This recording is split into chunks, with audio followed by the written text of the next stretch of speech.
From the European discovery of Brazil to the Senate trial portion of the impeachment of President Bill Clinton, here are just a few of the things that happened during this week in history, covering January 1st through the 7th.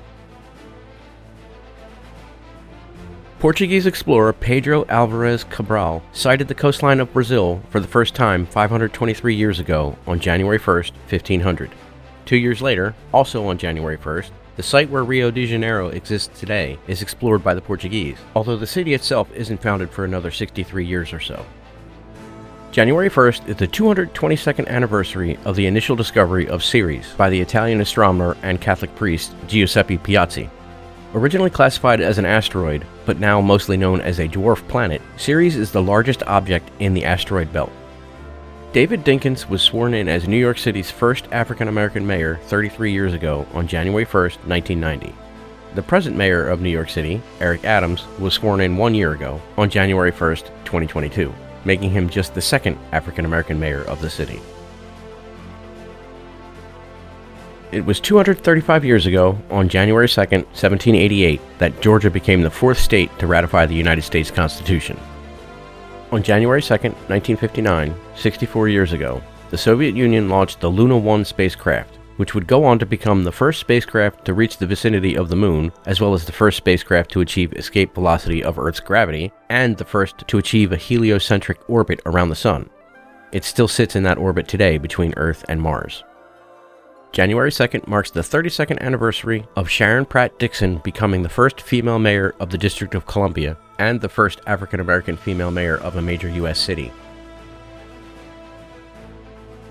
Construction began on the now iconic Brooklyn Bridge 153 years ago, on January 3, 1870. Completed and opened for traffic 13 years later, in mid-1883, it was the world's longest suspension bridge at that time, as well as the first permanent crossing point of the East River. On January 3, 1933, 90 years ago, Minnie D. Craig became the first female Speaker of the North Dakota House of Representatives and the first woman to hold a Speaker position at any level in America. It was 64 years ago, on January 3, 1959, that Alaska became the 49th state. January 4th is a single story because, for once, I have actual footage of the event, such as it is.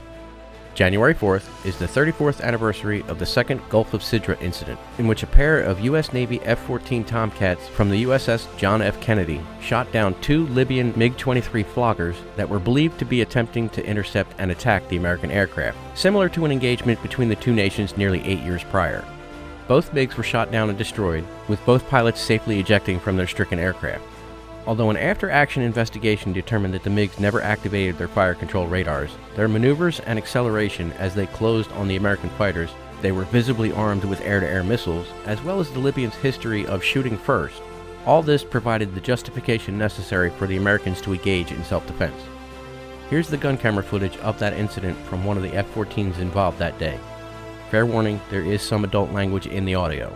Bogies at 7,000 feet. Worth 5.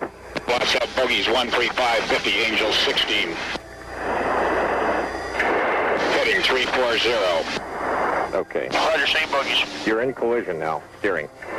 Okay, bogies have jinked back at me again for the 5th time. They're on my nose now.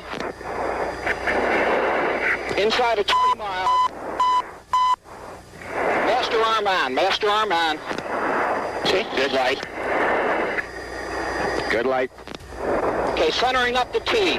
Bogey has jinked back into me again. 16 miles, center the dot. Say your Angels. I'm at Angels 5, nose up. Oh, his Angels. Oh, wait a minute. Angels are at 9. Alpha Bravo from 207. 13 miles. Fox 1, Fox 1. Oh, Jesus.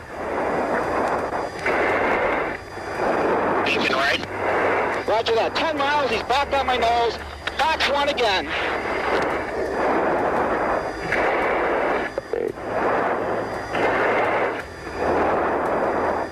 Watching him up. 6 miles, 6 miles. Tally 2, tally 2.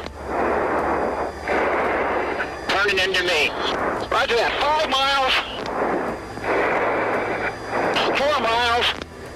Okay, he's got a missile off. and right. Good hit on one. Roger that. Good kill. I've got the other one. Select Fox 2. That's Fox 2. Coming hard, stop. So fucking shoot him. I don't got a tone. Got the second one. I got the second one on the nose right now. Hey, I'm high cover on you. Lock him up. Lock him up. Bam! Shoot him, Fox 2! I can't, I don't have a fucking tone. So what?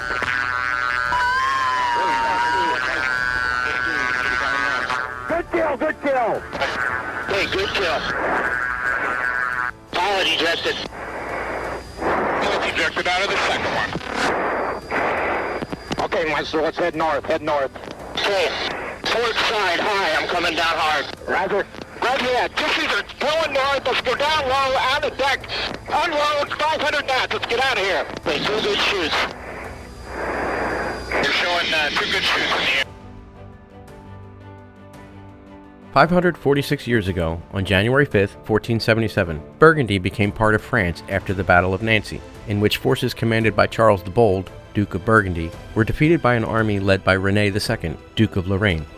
The battle didn't just claim the lands of Burgundy, it also claimed the life of the Duke of Burgundy. January 5th is the 98th anniversary of Nellie Taylor Ross becoming the first female governor in the United States when she takes the oath of office and assumes the governorship of Wyoming. It was 51 years ago, on January 5th, 1972, that the Space Shuttle program was announced by President Richard Nixon. The program lasted 30 years, from 1981 to 2011, with the first test flights of the unpowered Enterprise occurring in 1977.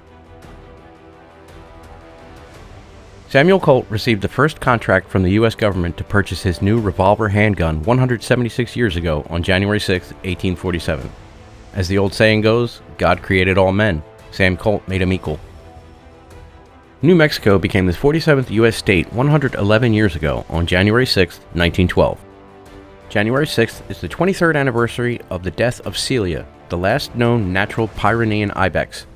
She was killed by a falling tree, believe it or not, which rendered the species extinct, although it was briefly the only subspecies of any kind to become unextinct in 2003 when a female clone was born and survived for several minutes, until defects in her lungs claimed her very brief life. For the record, I'm fully aware that January 6th is now infamous for a very specific reason, the insurrection instigated by now thankfully ex-President Donald Trump. This brief mention of the events of that day tells you everything you need to know about what I think of that day. Just saying this much, I run the risk of losing subscribers, and as this channel is supposed to be completely apolitical, this is as far as I'm willing to go with it. January 7th, 1558, 465 years ago, French troops seized Calais, the last of England's holdings in continental Europe at the time. It was 75 years ago, on January 7, 1948, that Captain Thomas Mantell of Sea Flight, 165th Fighter Squadron, Kentucky Air National Guard, died in the crash of his P-51 Mustang during the pursuit of an unidentified flying object, or UFO.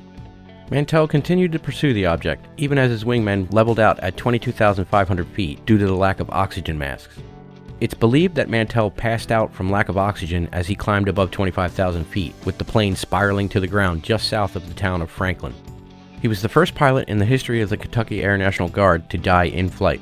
The UFO has since been theorized to have been a skyhook balloon, part of a then top-secret research program that was likely unknown to the pilots. January 7th is the 24th anniversary of the start of the impeachment trial of then-President Bill Clinton. The trial ended with his acquittal on February 9, 1999. At the time, he was only the second president to have an impeachment trial, with Andrew Jackson being the only other president to face that trial. Since then, Donald Trump was impeached and put on trial, twice, in the same 4-year term. I'm Hunter, and you've been watching Unexpected History. I post history content of all kinds every week, so if that's the kind of thing you enjoy, give this video a thumbs up, drop a comment, and subscribe to the channel if you haven't already. Doing those 3 things helps this channel out more than you know. Once again, a very special thanks to Sue, whose generous support made this video possible. If you'd like to support the channel, check out my Buy Me a Coffee page through the link tree in the video description, where you can find multiple subscription tiers to suit any budget, or you can make a one-time donation for as little as $3. Every little bit helps me keep creating content. Anyway, that's it for the video. So until the next time, I hope your days are pleasantly unexpected.